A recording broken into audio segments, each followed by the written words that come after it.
நான் என்ன சொல்ல விரும்புகிறேன்னா, நீங்கள் ஒன்றும் சொல்ல வேண்டாம். நீங்கள் என்ன சொல்ல வர்றீங்க அப்படிங்கிறது எல்லாமே எங்களுக்கு தெரியும்.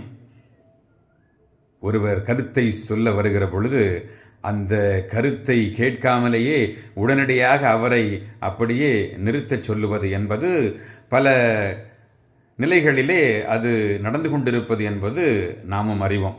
ஒருவேளை நமக்கு கூட அந்த ஒரு நிலை ஏற்பட்டிருக்கலாம்.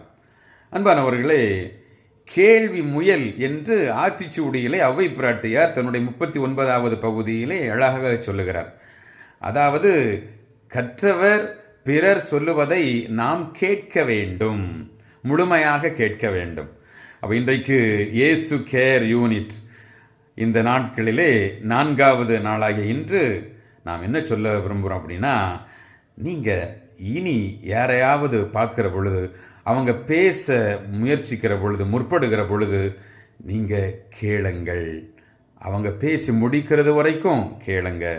கேட்டுவிட்டு அதன் பிறகு உங்களுடைய கருத்துக்களையோ, உங்களுடைய பதிலையோ, உங்களுடைய எண்ணங்களையோ அவரிடம் சொல்லலாம். அது கண்டிப்பானதாக இருக்கலாம், அல்லது கனிவானதாக இருக்கலாம், அது திருத்தக்கூடியதாக இருக்கலாம், அல்லது ஏற்றுக்கொள்ளக்கூடியதாக இருக்கலாம். முதல்ல யார் என்ன சொல்ல வந்தாலும் அவங்கள பேச விடுங்க. அவங்க பேசட்டும், தங்களுடைய கருத்துக்களை எடுத்து சொல்லட்டும்.